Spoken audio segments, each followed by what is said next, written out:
Well, Donald Trump said yesterday that Joe Biden is doing everything possible to try to make this transition difficult. First, listen to this and we'll talk about it. You know, they talk about a transition. They're always saying, oh, no, we want to have a smooth transition from party to party of government. Well, they're making it really difficult. They're throwing everything they can in the way. They're giving out trillions of dollars in nonsense, in Green New Deal crap that isn't worth a damn thing. In fact, it's a negative for the country, not a positive. What they're trying to do is get all that money out the door. Yeah. There are a lot of things that they're doing to try to make it more difficult and to sabotage Donald Trump's campaign or his presidency when he gets in office in 2 weeks. Not only are they trying to ban that offshore drilling, last week they tried to limit energy development in Nevada for the next 20 years. They tried to auction off the border wall at pennies on a dollar. Thankfully, your governor down there in the great state of Texas, Lawrence, stopped it. And the court system actually blocked it, which was wonderful. He allowed, don't forget, during the last 4 years, millions of illegals to cross our border. On day one, he cut off the pipelines. He opened up the border. So now he is panicked because Donald Trump's going to come in and make America great again, lower our costs, lower inflation, and he wants his agenda to be pushed through. Now, he's making it very difficult. Donald Trump does have a difficult task because if he does try to have an executive order that says, no, you will be able to drill. This happened in 2019 when he did this with Barack Obama. And then he signed the executive order. It went to court. It was challenged in court. So it was tied up in court for a while. So the best thing we can hope for is that Congress will eradicate all this or just change the laws, change the no drilling laws, and do that immediately. We have a very slim majority, and Donald Trump is going to have to rely on all those Republicans to get his agenda across, not their own, but his. Well, keep in mind, we have heard Donald Trump say from the get-go on day one, it's going to be drill, baby, drill. So the Democrats and this administration is trying to put as many roadblocks in the way as possible. Yes. And so what are they doing? They're waiting until the last minute, the 11th hour to do all this stuff. And Ainsley, as you pointed out, when Donald Trump tried to undo some of the Barack Obama drilling things, the court said, no, you can't do it, found it unconstitutional, and said the only way to fix it is Congress. The problem with Congress is because Mike Johnson has got such a slim majority, and you need 60 in the Senate, they're going to have to put this on one of the reconciliation bills. And as we heard from the president a couple of days ago, he would like one big, beautiful bill. But now the fight on Capitol Hill, because he's going to go, Trump's going to visit with Senate Republicans tomorrow night.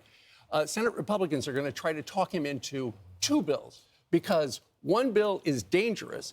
And if it's just one bill, it's going to have to wait till May, whereas if it's two bills, they can do border and energy just pretty much right out the gate. I know there's a lot of talk about the divide within the Republican Party, and there is some divide when it comes to this. You know, it's a slim majority. But there has to be a conversation about the Democrats not learning anything from the election. Right. Donald Trump ran on drill, baby, drill. The voters said that they wanted him there. They supported the agenda of that.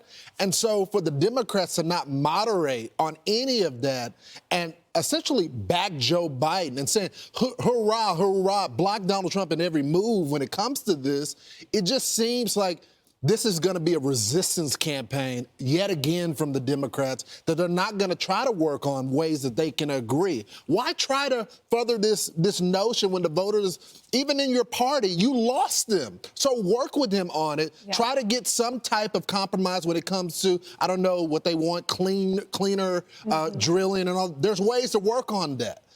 Making all energy clean. But to suggest that we shouldn't be drilling and to limit the president, try to block him on that, it's not smart. 625 million acres they're trying to ban. They stop offshore drilling, which is 14% of all our oil and gas production. He's also going to be in California today as the president, creating, he's going to set aside creating a national monument in the south of Joshua Tree, banning drilling, mining, and other industrial activities. By the way, when you ban mining, you're stopping the construction of batteries. So you have rare earth needed for this batteries to get us off oil and gas.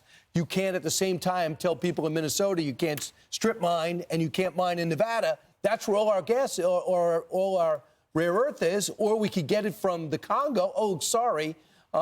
Through the Belt and Road program, the Congo now belongs to China. Right. So it's you keep on cutting off your own knees every time he started talking about green energy. So I think the president's going to try to repurpose a lot of the Inflation Reduction Act. If Joe Biden really wanted this, why didn't he do it 4 years ago? He's doing this to sabotage Donald Trump. You thought he'd win. This green nonsense is just out of control.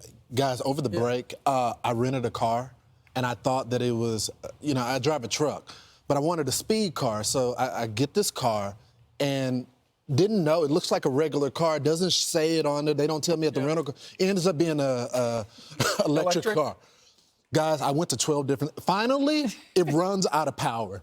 I had to get it towed. I have never been more against electric vehicles. Did you try to re-energize? Yes, I go to 12 different locations. It doesn't have the right connector. They all don't use the same different electric cable. They got different plugs. So finally, I run out of power. And I have never been more furious. Well, I hear that the rental cars can't rent them. Nobody wants so now they're hiding it. Right. And now there's no more subsidies. Was this in Hawaii? So people are driving along, tourists are driving by going, hey, honey, did you see that guy? It looked like that guy from the morning show. It was extremely embarrassing. I'm Steve Ducey. I'm Brian Kilmeade. And I'm Ainsley Earhart. And click here to subscribe to the Fox News YouTube page to catch our hottest interviews and most compelling analysis.